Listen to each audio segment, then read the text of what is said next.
A tire-shattering screech tears through the suburban tranquility. A deadly steel spike, deliberately placed, plunges a family into a nightmare. You won't believe who's behind this sinister plot or why. Don't miss what happens next as the shocking truth is exposed and justice finally speaks. You cannot simply plant a tree at an arbitrary height in this community. James, the regulations are crystal clear. And frankly, your continued defiance is becoming a nuisance. Karen Whitlock's voice, a chilling blend of condescension and thinly veiled menace, sliced through the air of the community hall, echoing the cold, oppressive atmosphere she meticulously cultivated. Her sharp, tailored suit seemed to emphasize her rigid demeanor. Her perfectly styled silver bob, a stark contrast to the simmering chaos she regularly instigated. For months, James Riley, a man who had faced genuine threats in war zones, had attempted to find a peaceful existence in this idyllic suburban enclave. He had sought quiet, the gentle rhythm of family life with Megan and their young daughter. A stark departure from the high-stakes world he'd left behind as a decorated military officer. Now, a simple oak sapling, barely knee-high, had become the unlikely flashpoint in an escalating war with the HOA president. Karen, whose reign was built on fear and intimidation, viewed any deviation from her convoluted rulebook as a personal affront, a challenge to her absolute, self-anointed authority. She saw herself not as a community leader, but as an omnipotent deity of suburban order. The ongoing feud over the regulation height of a nascent tree was, for James, an absurd charade. He had patiently explained, even provided botanical charts, proving the sapling would naturally grow within the bounds of the neighborhood's aesthetic guidelines, eventually providing shade and beauty. But Karen wasn't interested in logic or compromise. Her agenda was power, a brutal assertion that no resident, least of all a former serviceman accustomed to leading and making his own decisions, could escape the suffocating reach of her dominion. The subsequent weeks saw an insidious escalation, a cascade of official-looking letters, each bearing Karen's signature and stamped with the ominous HOA seal, began arriving at the Riley home. Each missive was a carefully crafted escalation of threats, demanding he trim or remove the innocuous sapling, culminating in warnings of escalating fines and legal action. James, instinctively cautious, but also inherently trusting in the good faith of others, initially dismissed them as baseless intimidation, a desperate attempt to assert control. He believed Karen was merely a petty tyrant, not a malicious one. He was terribly, catastrophically wrong. The morning of the incident began like any other, veiled in the pot, golden light of dawn, promising a day of tranquil suburban normalcy. James was in the kitchen, brewing coffee, the aroma mingling with the faint scent of toast. Megan, his wife, kissed him goodbye, her own morning routine a familiar symphony of car keys jingling and the gentle click of the garage door opening. She backed their gleaming SUV slowly out of the driveway, her mind on the errands ahead, a serene smile on her face. Then the piercing, guttural HSS ripped through the quiet morning air, an ugly, metallic shriek that instantly shattered the peace. The vehicle lurched violently, pitching Megan forward, her hands instinctively clenching the steering wheel. Her heart hammered against her ribs, a wave of sheer, primal terror washing over her as the car veered sharply. She fought desperately, muscles straining, to bring the runaway vehicle under control, the sickening sensation of the deflating tire dragging against the asphalt. Through sheer force of will and a desperate prayer, she managed to wrestle the SUV safely to the curb, her breath ragged, her entire body trembling uncontrollably. James, her voice was a choked whisper, raw with shock. Something's wrong with the tire. James sprinted out, his every instinct screaming danger. He found Megan, visibly shaken, her face a mask of stark white panic, pointing a trembling finger at the front passenger tire. It was completely deflated, a grotesque, sharpened steel spike, a contractor's nail, unnaturally large and ominous. embedded deep within its rubber. The head of the spike was bent, as if hammered into place with deliberate, vicious intent. The sight sent a chilling dread through him, a cold knot forming in his stomach. This wasn't an accident. This wasn't a random piece of debris. His gaze instinctively swept the immediate area just beyond their driveway entrance, his eyes narrowing, searching for the telltale signs of premeditation. The pavement was pristine, save for the telltale gouge marks where the tire had dragged. A cold, dread certainty settled in his gut, a sickening recognition of a pattern he'd seen too many times in a different life. This was targeted. This was an act of malicious intent. His military training, long dormant but instantly reawakened, kicked in with chilling precision. He calmly instructed Megan to wait inside, then moved with a methodical efficiency, his mind racing through possibilities. He accessed the high-definition security camera he had prudently installed months prior. After a series of petty, unsettling incidents involving Karen, anonymously reported violations that were baseless, curiously overturned flower pots on his lawn. And once, his mailbox flag inexplicably broken, he rewound the morning's recording, his eyes scanning for anomalies. The screen flickered to life, revealing the seemingly respectable HOA president, Karen Whitlock, cloaked in an air of feigned nonchalance. Ostensibly out for her regular morning stroll, she paused directly in front of their driveway, a subtle, almost imperceptible dip of her head, as if adjusting her shoe. But the camera, unblinking and unforgiving, captured the truth she bent, her hand darting down, placing something small and dark directly in their path, the sickening glint of steel, reflecting the nascent morning sun, momentarily caught on camera. It was the spike, and Karen was the one who had placed it there. The revelation was a brutal, gut-wrenching blow, a searing, righteous rage ignited within James. But he clamped down on it with winning the years of military discipline. He knew better than anyone that against a truly dangerous adversary, raw emotion was a weakness. Calm resolve and irrefutable evidence were his only weapons.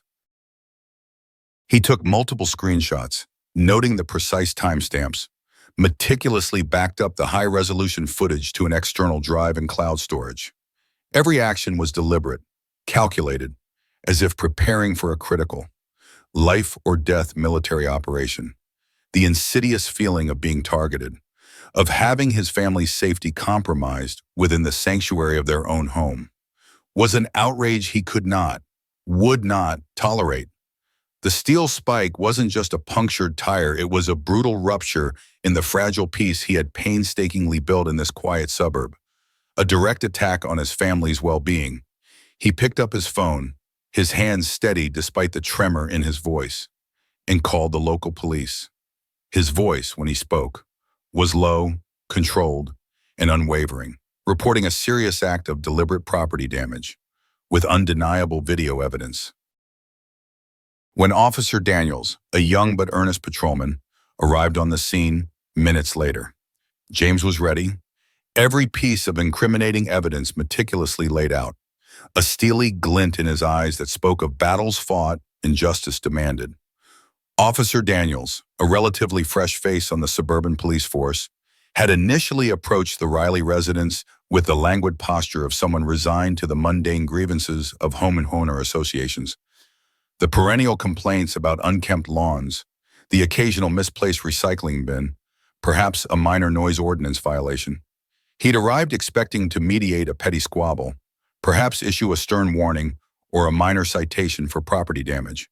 But as James, with the unflappable calm of a man who had faced true chaos, systematically laid out his case, the deflated tire, the embedded spike, and then the undeniable, chilling footage on his tablet, Daniels's casual indifference evaporated like morning mist. The patrolman's brow furrowed, his eyes, initially scanning for the quickest exit, widened slightly, then narrowed in disbelief, then outright alarm. The image of Karen Whitlock, the ostensibly upstanding HOA president, bending surreptitiously to place the sinister object, was a damning tableau. replayed in crisp, high definition. The casual air vanished, replaced by a growing gravity. A dawning realization of the true nature of the call. "Mr. Riley," Daniel said, his voice now imbued with a newfound, almost awed seriousness. This, this is significantly more than just property damage. This is potentially reckless endangerment.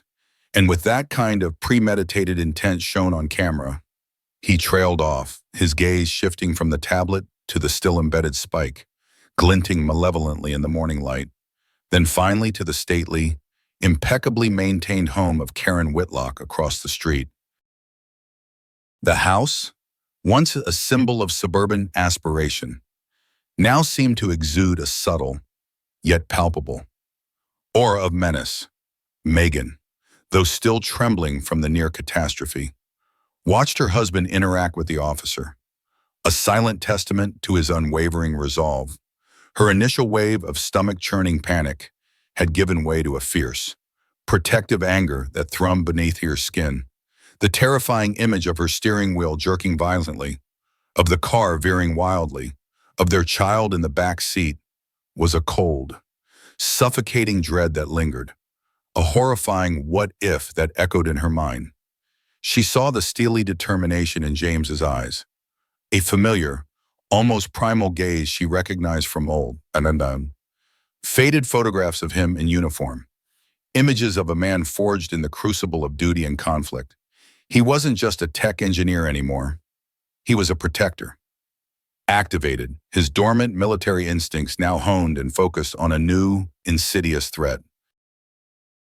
Officer Daniels, having diligently taken detailed notes and meticulously captured photographs of the evidence, then turned his attention to Karen.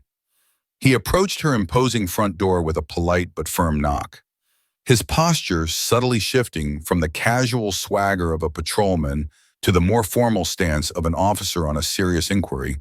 The subsequent conversation, though muffled by the closed door in the distance, was visibly tense. Karen, initially radiating an air of untouchable authority, her back ramrod straight, her chin held high, visibly stiffened as Daniels gestured across the street towards James's driveway. Her eyes, usually sharp and calculating, darted nervously between the young officer and the Riley home, a fleeting flicker of something akin to panic crossing her face before she quickly, almost imperceptibly, composed herself. Her expression hardened into one of indignant defiance, an unyielding mask of outrage. Minutes later, Daniels returned to James, his expression grim, a faint sigh escaping his lips. "She denies everything." "Of course," he stated, a hint of frustration and a touch of exasperation in his voice. "Claims she was just picking up a loose pebble, that your camera must be malfunctioning or edited to frame her. She even threatened to sue the department for harassment." He shook his head slowly. "But the evidence is pretty clear. Mr. Riley, this isn't something we can just write off as a misunderstanding, given the potential danger this poses. I'm going to have to call this up to my superiors. They'll want to send a detective and possibly a crime scene unit. This moves beyond a simple HOA dispute. This is now a police matter, a serious one." The escalation was precisely what James had anticipated, what he knew was necessary to bring the full weight of the law to bear on Karen's dangerous behavior. He nodded, accepting the unfolding process with a quiet, grim sense of purpose. This wasn't just about him anymore. It was about exposing a dangerous pattern of behavior, a threat to the entire community. Within the hour, two figures arrived, their demeanor more seasoned, their approach more analytical, their uniforms denoting higher ranks and greater experience. Deputy Connor, a burly, no-nonsense man whose clipboard seemed a permanent extension of his arm, and Sergeant Ellis, a woman whose calm, observant eyes missed nothing, her presence exuding an air of quiet authority. They listened intently as James, with meticulous detail, recounted the events, displaying the damning footage again on his tablet. Sergeant Ellis, after watching the clip multiple times, her gaze fixed on Karen's furtive movement, her expression a careful blend of professional skepticism and growing concern, finally spoke. "Mr. Riley, This is a serious allegation, and while your footage is certainly compelling, we'll need to explore every possible avenue. Have there been any other incidents of this nature? Anything that might suggest a pattern of this individual targeting residents? Perhaps in response to HOA disputes? It was a question that, once spoken, unleashed a torrent of simmering resentments and unspoken fears within the quiet suburban community. News of the incident at the Riley home, amplified by the sudden presence of multiple police vehicles, had spread like wildfire through text messages and whispered phone calls. A murmur turning into a collective roar of indignation. Neighbors, initially wary of Karen's vindictive wrath, now felt a surge of collective courage. The sight of police cars, of the officers methodically gathering evidence, was a clear signal the iron fist of Karen Whitlock, which had gripped their community for so long, might finally be challenged. As Deputy Connor began canvassing the immediate houses, his questions probing and precise, a trickle of residents, emboldened by James's brave stand and the visible presence of law enforcement, began to emerge from behind their carefully manicured hedges and drawn curtains. Mrs. Henderson, a timid elderly woman from 2 doors down, her silver hair perpetually coiffed, approached James hesitantly, her eyes wide with a mixture of fear and newfound, fragile courage. Her voice was barely a whisper, laced with anxiety. "Mr. Riley," she began, twisting her hands nervously. I just wanted to say, I'm so terribly sorry this happened to you and Megan. Karen, she's been a terror, a real menace to us all for so long. And, well, my sprinklers, they broke last month, suddenly, completely clogged. And there was this odd piece of metal in the line, a small, twisted bit. I thought it was just bad luck, a faulty part. Her voice trailed off, but her implication hung heavy in the increasingly tense air. Her gaze darted towards Karen's house, then quickly back to James, a silent plea for understanding.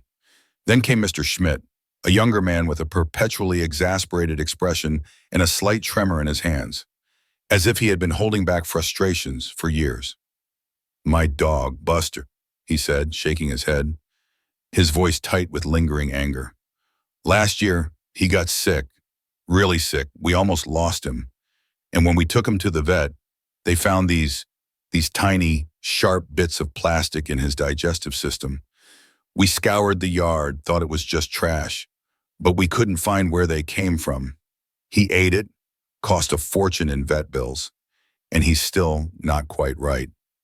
He looked over at Karen's house, a deep, bitter scowl on his face. She'd been hounding me about my lawn being too long, sending me threatening letters just weeks before Buster got sick. "Always strictly adhering to HOA guidelines," she'd say. The dam of community silence was visibly breaking, each revelation, though seemingly minor on its own, when combined, painted a chilling, escalating picture of Karen's increasingly unhinged and malicious behavior, a clear pattern of targeted aggression against anyone who dared to cross her, no matter how trivial the perceived infraction. Sergeant Ellis and Deputy Connor exchanged significant glances, their expressions growing more serious with each new testimony. They scribbled notes furiously on their clipboards, cross-referencing names and dates. "This is precisely what we needed," Ellis murmured to Connor, her voice low and methodical. "A clear pattern of behavior, malice aforethought. It's no longer just a single isolated incident. It's a history of deliberate harm." As the day wore on, more and more residents, emboldened by the growing crowd and the visible presence of authority, came forward, their stories echoing similar themes of petty harassment, inexplicable damage to property, and thinly veiled threats that had always seemed too outlandish to report. Until now, the community, once cowering under Karen's oppressive shadow, was slowly but surely rising in defiance, finding strength in numbers and the promise of justice.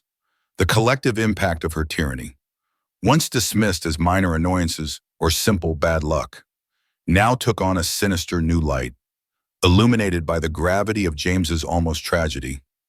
The most damning revelation came from Mr. Davies, a quiet, observant man who lived directly across from Karen, his unassuming demeanor belying a keen eye for detail.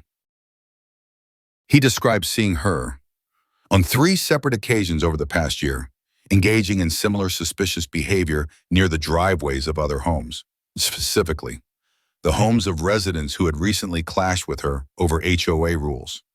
She'd be out walking, sometimes late at night, sometimes early morning, always looking around, like she didn't want to be seen. Davies recounted, his voice firm, his eyes clear and unwavering. And she'd always linger near certain driveways, just for a moment. Then she'd move on. He then pointed to 3 specific houses: the Hendersons, the Schmidts, and another belonging to a family named the Millers, who had moved away abruptly only 6 months prior after a particularly nasty dispute with Karen about their fence line and property line bushes. I always thought it was strange, but I never put it all together until now. Seeing what happened to your family, Mr. Riley, Davies concluded, his eyes fixed on Karen's house with a look of dawning horror and regret that he hadn't spoken up sooner. Sergeant Ellis immediately recognized the profound significance of Davies' testimony. "Mr. Davies," she said, her voice taut with professional interest, her pen poised over her notepad. "Did you ever, specifically, see her place anything down on those occasions?" Davies hesitated, running a hand through his thinning hair, then slowly nodded, a grim resolve settling on his face. "Once, I think, over at the Miller's house, before they moved. It was dark, but I saw her bend down. They had a flat tire the very next day, a pretty bad one, blew out their entire side wall." This was the critical twist, the terrifying escalation that transformed suspicion into concrete evidence. Karen hadn't just targeted James, she had a chilling, calculated history. The malicious act against James was not an isolated incident, but part of a calculated, terrifying pattern of harassment and endangerment, specifically targeting those who dared to defy her iron will. The quiet community, once seen as a peaceful haven, was slowly revealing its dark underbelly, exposed by the very woman sworn to uphold its peace, Deputy Connor. His face set in a grim line, began cross-referencing the addresses provided by the neighbors with past police reports for similar incidents, for vandalism, for unexplained property damage. A grim determination settling over him. The suburban drama had officially morphed into a full-blown, multifaceted criminal investigation. The silence that had once protected Karen was now broken, replaced by the rising tide of collective witness. The suburban quiet was now thoroughly shattered, replaced by the hushed buzz of police activity and the undeniable shift in community dynamics. The carefully constructed facade of order that Karen Whitlock had painstakingly maintained for years was cracking, exposing the raw, ugly truth beneath. Sergeant Ellis, a woman whose professional demeanor masked a keen investigative mind, knew that the video footage, while damning, needed further corroboration, especially for a pattern of behavior that spanned years. The testimonies of Mrs. Henderson, Mr. Schmidt, and particularly Mr. Davies were invaluable, but they were largely anecdotal without hard evidence. The task now was to connect those dots with tangible proof, to elevate the neighborhood gossip into prosecutable facts. Deputy Connor, a man of action, was dispatched to follow up on the specific addresses mentioned by Mr. Davies. He arrived at the former Miller residence, now occupied by a young couple who had only recently moved in. Their response to his questions about a flat tire from 6 months ago was initially vague. "Something did happen," the wife recalled, "shortly after we moved in, a really bad flat. We just thought it was a random nail. The previous owners, the Millers, they left in such a hurry, seemed a bit stressed." Connor pressed further, asking if they had ever found any unusual items in the driveway or seen anything suspicious. The wife frowned in thought. "Actually," she mused, "my husband did find a bent, rusty nail, a pretty big one, near the garage door a few weeks after that. He just threw it away. It was a small detail, but it fit the emerging pattern." Meanwhile, Sergeant Ellis focused on a more direct approach, seeking warrants. The initial warrant was for Karen Whitlock's phone and computer records, seeking any communications, searches, or digital footprints that might connect her to the incidents or reveal her malicious intent. This was a long shot, as most criminals aren't foolish enough to document their misdeeds, but it was a necessary step. More importantly, she secured a warrant to access HOA meeting minutes and disciplinary records. Her hunch was that Karen's aggression wasn't random, but directly tied to disputes and perceived defiance. This was where the hidden truths of Karen's reign of terror would truly begin to unravel. Back at the Riley home, the atmosphere, while still tense, was infused with a fragile sense of hope. Megan, no longer paralyzed by fear, felt a surge of strength. She had been a silent witness to Karen's subtle bullying for months, dismissing it as eccentricities. Now, seeing the collective outrage of her neighbors, she realized the true depth of Karen's depravity. James, meanwhile, meticulously documented everything, creating a timeline of incidents, cross-referencing neighbors' accounts with his own observations. His military training, which taught him the importance of intelligence gathering and meticulous planning, was serving him well in this suburban war. He was no longer just a victim, he was an active participant in bringing justice. The real shift in power began with the arrival of the local news crew. A savvy young reporter, catching wind of the police activity and the unusual nature of the complaints, arrived on the scene. Sergeant Ellis, while careful not to compromise the ongoing investigation, allowed the reporter to speak with James, knowing that public pressure could be a powerful catalyst. James, calm and articulate, recounted his experience, presenting the undeniable video footage. He spoke not with anger, but with a quiet conviction, emphasizing the danger to his family and the community. "This isn't just about a tire," he told the cameras, his voice steady.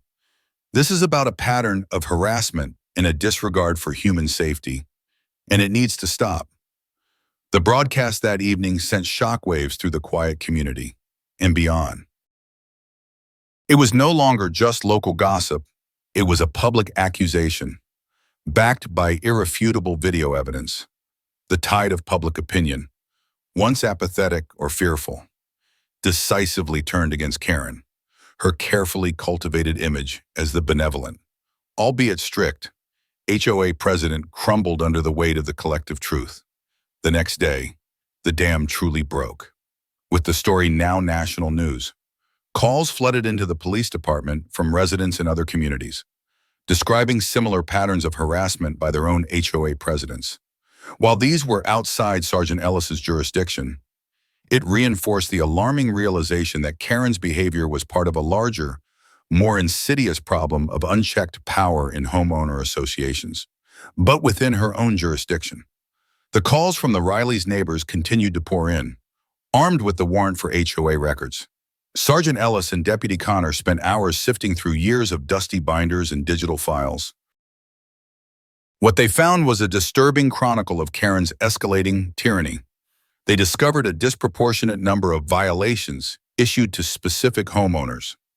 Often following heated arguments at HOA meetings, there were complaints about everything from non-standard mailbox colors to children's toys left too long in driveways. Each violation, while seemingly minor, carried escalating fines designed to wear down resistance, but the most damning discovery came from the minutes of a specific HOA meeting from 8 months prior. The Millers, the family Mr. Davies had mentioned, had vehemently protested a new landscaping rule that would have forced them to remove a beloved rose bush that had been in their family for generations. Karen had shut them down, her tone explicitly dismissive. 3 days after that meeting, the Millers had reported a mysterious, severe flat tire. They had subsequently moved out of the community within 2 months, citing unforeseen personal issues. The connection was chillingly clear. It wasn't just a coincidence, it was a direct retribution. The true revelation came when Connor found a series of emails in the HOA's digital archives, ostensibly from a concerned neighbor, detailing trivial violations from the very residents who had later experienced the accidental property damage. The IP addresses of these emails, with the help of the police tech unit, were traced back to Karen Whitlock's home computer. This was the final piece of the puzzle. Not only was she physically placing the spikes, but she was also orchestrating a campaign of petty harassment, using her position of power to create a climate of fear and control. The concerned neighbor was Karen all along, fabricating complaints to justify her vindictive actions. The police now had not just a single incident, but a clear, undeniable pattern of malicious intent, directly linked to Karen's position and her personal vendettas. The charges against her were no longer just property damage or reckless endangerment. They were now elevated to aggravated assault with a deadly weapon, the spike, and a strong case for a pattern of criminal harassment, potentially even extortion through the misuse of HOA fines. The power had irrevocably shifted. James Riley, the quiet engineer, had become the unlikely catalyst for justice, while Karen Whitlock, the all-powerful HOA president, was now trapped in the web of her own malevolent design. The stage was set for her inevitable downfall, a reckoning long overdue. The legal proceedings moved swiftly, a testament to the undeniable weight of the evidence meticulously gathered by Sergeant Ellis and Deputy Connor. The suburban courthouse, usually a somber arena for minor infractions, became the epicenter of a true crime drama, drawing spectators and media alike. Karen Whitlock, once the self-appointed queen of her domain, entered the courtroom not with her usual imperious stride, but with a palpable sense of unease, her perfectly tailored suits now seeming to constrict rather than empower her. Her once unflappable composure was visibly fractured, replaced by a twitch in her eye and a nervous clutching of her handbag. The spotlight, once coveted by her, was now a harsh, unforgiving glare. The prosecution, armed with James's vivid testimony and the undeniable video footage, painted a damning portrait of Karen's calculated malice. James recounted the terror of the near accident, Megan's pale face, and the cold dread of realizing it was no random incident. His voice, steady and clear, held the court rapt. The raw emotion of his wife's close call, the violation of their home's sanctuary, resonated deeply.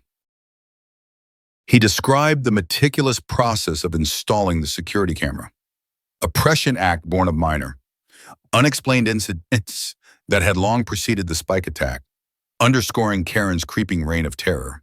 He didn't speak with anger, but with the quiet authority of a man who had seen injustice and was determined to stand against it, embodying the very essence of the protector he truly was. Then came the parade of witnesses. Mrs. Henderson, her initial timidity replaced by a newfound resolve, described her mysteriously damaged sprinklers and the peculiar metal fragments she found, her voice gaining strength as she recounted how Karen's oppressive rules had shadowed her daily life. Mr. Schmidt, his exasperation now focused into clear condemnation, detailed his beloved dog's unexplained illness and the sharp plastic shards, connecting it directly to Karen's threats about his lawn. The combined impact of their stories, once dismissed as individual misfortunes, now coalesced into a chilling mosaic of targeted harassment. Their voices, once silenced by fear, now echoed with a collective cry for justice. The true hammer blow came from Mr. Davies. His quiet, meticulous nature made his testimony utterly devastating. He recounted, with precise dates and observations, seeing Karen lurking near the driveways of the Millers, the Hendersons, and the Schmidts, always after a recent dispute with the HOA. He described the faint silhouette of her bending down at the Millers' house, followed by their abrupt move and subsequent severe flat tire report. His unwavering account, delivered with calm certainty, dismantled Karen's defense of coincidence or fabrication. He wasn't just a neighbor, he was a silent sentinel who had unwittingly witnessed a pattern of criminal behavior unfold over months, even years. Sergeant Ellis and Deputy Connor presented the physical evidence with professional detachment but undeniable impact. The recovered spike from James's tire was displayed, its sharp point a stark reminder of the danger. The HOA records were laid bare, the disproportionate fines, the arbitrary rule enforcement, the fabricated complaints from concerned neighbors that, upon forensic analysis, were undeniably traced back to Karen Whitlock's personal email address. The internal email correspondence, recovered from the HOA server with a search warrant, provided the smoking gun. In one particularly damning exchange, Karen had written to a fellow board member. Some residents simply refused to learn their lesson, perhaps a little by inconvenience hidden will encourage them to comply. Though no direct mention of spikes was made, the context was clear she was orchestrating retribution. Karen's defense attorney, a slick, expensive lawyer, attempted to discredit James, portraying him as an overly dramatic former soldier with a vendetta against the HOA. He tried to paint the other neighbors as disgruntled residents fabricating stories, but the sheer volume and consistency of the testimonies, coupled with the irrefutable video and digital evidence, rendered his arguments hollow. Karen herself, when called to the stand, maintained a brittle facade of indignant innocence.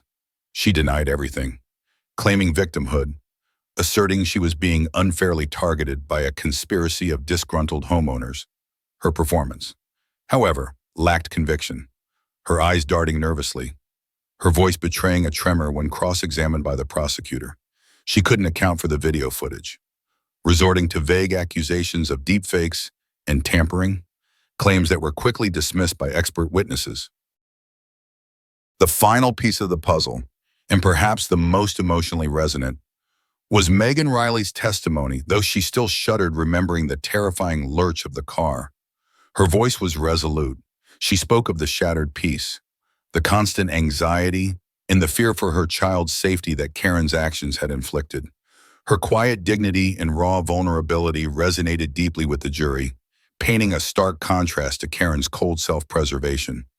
"We came here for peace," Megan stated, her eyes locking with the jury, "not to be terrorized by a neighbor."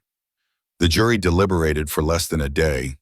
The verdict, when it came, was unanimous and swift guilty on all counts. Karen Whitlock was found guilty of aggravated assault with a deadly weapon for the incident involving James's car. Given the direct intent and the potential for serious injury, she was also found guilty of multiple counts of criminal harassment and property damage, stemming from the testimonies of the other neighbors and the digital evidence. The legal system, slow but ultimately unwavering, had caught up to her. The sentencing hearing was a somber affair.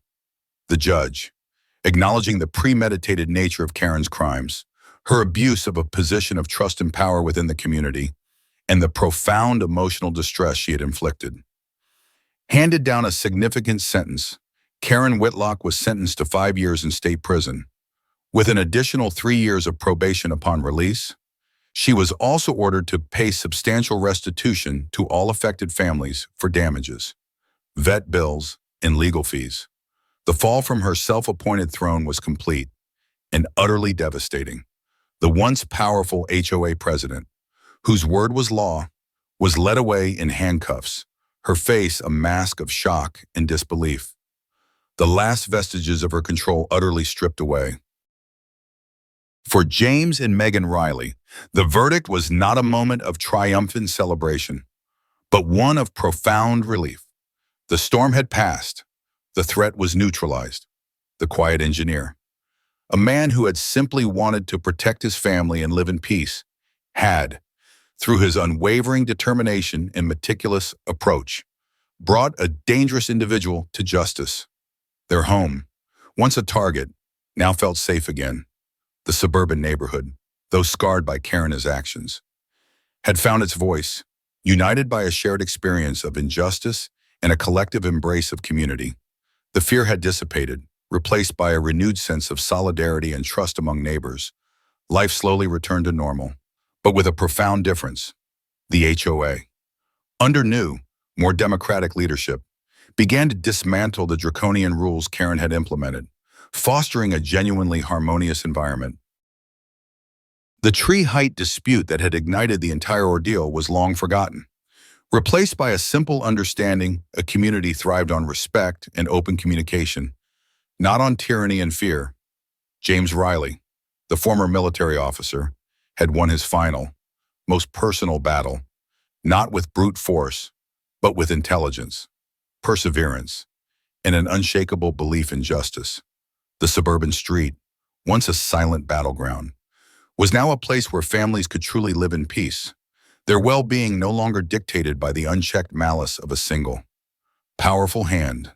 The quiet hero had prevailed, and the reign of terror in the tranquil suburb had finally, definitively ended. From a petty turf war over landscaping to a chilling criminal case, the story of the Riley family and Karen Whitlock reveals the dark side of unchecked power and the unwavering strength of resilience. Thank you for following this journey to justice. Be sure to subscribe, like, and comment to support the channel, and stay tuned for more gripping stories.